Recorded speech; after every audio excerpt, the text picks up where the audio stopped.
یہ کہانی ہے ایک دور دراز علاقے کی جہاں عوام خوشحال اور امن پسند تھی۔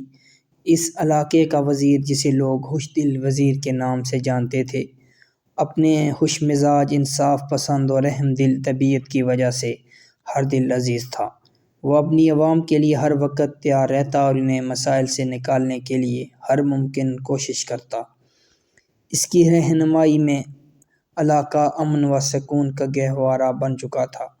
خوش دل وزیر نے اپنی زندگی کا مقصد عوام کی فلاح و بہبود اور انصاف قائم کرنا بنایا ہوا تھا۔ اس کے دل میں نہ کوئی لالچ تھا، نہ کوئی ذاتی مفاد۔ عوام اس کی دیانت دارانہ فیصلوں کی وجہ سے اس سے بے حد محبت کرتے تھے۔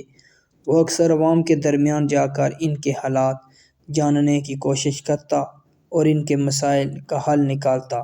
خوش دل وزیر کی مقبولیت سے بادشاہ بھی متاثر تھا، لیکن اس کے وزراء میں کچھ ایسے بھی تھے جو وزیر کی مقبولیت سے حسد کرتے تھے۔ وہ ہمیشہ خوش دل وزیر کے خلاف سازشیں کرنے کی کوشش میں رہتے۔ ان وزراء نے بادشاہ کو مشورہ دیا کہ خوش دل وزیر کی وفاداری اور دانش مندی کو جانچنے کے لیے اسے ایک بڑا امتحان دیا جائے۔ بادشاہ نے وزیر کو بلا کر کہا، خوش دل، تمہاری وفاداری اور عقل مندی کی بہت تعریف سن چکا ہوں۔ آج میں تمہیں ایک امتحان دینا چاہتا ہوں۔ اگر تم نے اس امتحان کو کامیابی سے مکمل کر لیا تو میں تمہیں اپنے سب سے قابل اعتماد وزیر کے عہدے پر فائز کروں گا۔ بادشاہ نے خوش دل وزیر کے سامنے 3 مشکل کام رکھے۔ پہلا امتحان شہر کے سب سے بڑے دریا پر ایک پل بنانا تھا جو مضبوط ہو اور جس پر ہزاروں لوگ بیک وقت گزر سکیں۔ دوسرا امتحان ایک ایسی تقریب کا انعقاد کرنا تھا جس میں پورے علاقے کے لوگ آئیں اور کسی کو کوئی شکایت نہ ہو۔ تیسرا امتحان علاقے کے سب سے بڑے جنگل میں چھپے ڈاکوؤں کے گروہ کو ختم کرنا تھا جو عوام کے لیے عذاب بنے ہوئے تھے۔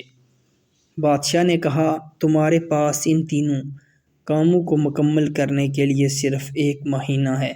اگر تم کامیاب ہوئے تو میں تمہیں اپنے دائیں ہاتھ کا وزیر بناؤں گا۔ خوش دل وزیر نے بادشاہ کے امتحان کو قبول کر لیا۔ وہ جانتا تھا کہ یہ کام بہت مشکل ہیں، لیکن اس نے اپنی عوام پر بھروسہ کیا اور ان کی مدد سے ان کاموں کو انجام دینے کا فیصلہ کیا۔ پہلا امتحان پل کی تعمیر۔ سب سے پہلے خوش دل وزیر نے پل کی تعمیر کا آغاز کیا۔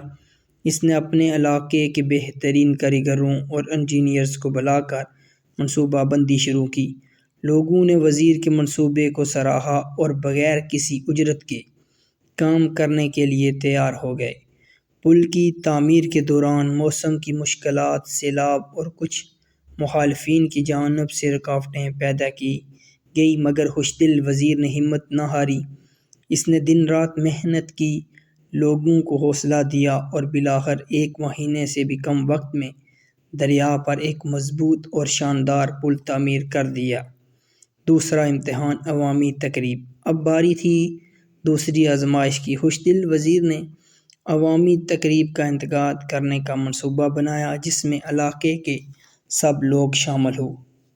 اس نے اس تقریب کو ایک جشن کی طرح منانے کا فیصلہ کیا۔ تقریب کے دن علاقے کے لوگ خوشی خوشی شریک ہوئے۔ وہاں پر ایک کے لیے کھانا، تفریح، انعامات کا بندوبست کیا گیا تھا۔ لوگ وزیر کی محبت اور خلوص سے متاثر ہوئے اور تقریب کامیابی سے اختتام پذیر ہوئی۔ لوگوں نے بادشاہ کو وزیر کی تعریف کرتے ہوئے خط بھیجے اور اس کے کام کی داد دی۔ تیسرا امتحان ڈاکوؤں کا خاتمہ۔ تیسرا اور سب سے مشکل امتحان تھا ڈاکوؤں کا خاتمہ۔ خوش دل وزیر نے اپنے بہترین سپاہیوں کو منتخب کیا اور خود ان کی قیادت کرنے کا فیصلہ کیا۔ اس نے جنگل کے بارے میں معلومات اکٹھی کیں اور ایک حکمت عملی تیار کی۔ رات کے اندھیرے میں وزیر اور اس کے سپاہی جنگل کی طرف روانہ ہوئے۔ انہوں نے ڈاکوؤں کے ٹھکانوں پر حملہ کیا اور انہیں گھیر لیا۔ کئی گھنٹوں کی لڑائی کے بعد وزیر کے سپاہیوں نے ڈاکوؤں کو شکست دی اور انہیں گرفتار کر لیا۔ علاقے کے لوگ وزیر کی بہادری اور جرأت پر حیران رہ گئے۔ جب خوش دل وزیر تینوں امتحان کامیابی سے مکمل کر چکا تو بادشاہ نے اسے دربار میں بلایا۔ بادشاہ نے مسکراتے ہوئے کہا، خوش دل، تم نے نہ صرف اپنے امتحان میں کامیابی حاصل کی ہے بلکہ میری توقعات سے بھی زیادہ کارکردگی دکھائی ہے۔ آج سے تم میرے سب سے قریبی اور قابل اعتماد وزیر ہو۔ وزیر نے بادشاہ کا شکریہ ادا کیا اور کہا، یہ سب میری عوام کی محبت اور ان کی مدد کی بدولت ممکن ہوا ہے۔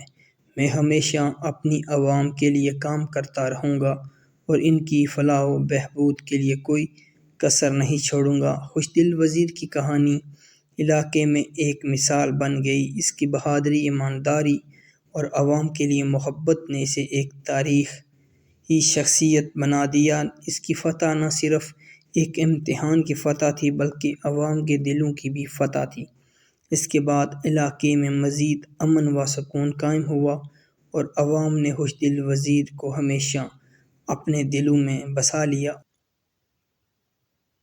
یوں خوش دل وزیر کی عظیم امتحان کی کہانی ہمیں سکھاتی ہے کہ جب ایک رہنما سچے دل سے عوام کی خدمت کرتا ہے تو نہ صرف وہ اپنے امتحان میں کامیاب ہوتا ہے بلکہ وہ عوام کے دلوں کو بھی جیت لیتا ہے۔ امید کرتا ہوں کہ یہ کہانی آپ کو پسند آئی ہوگی۔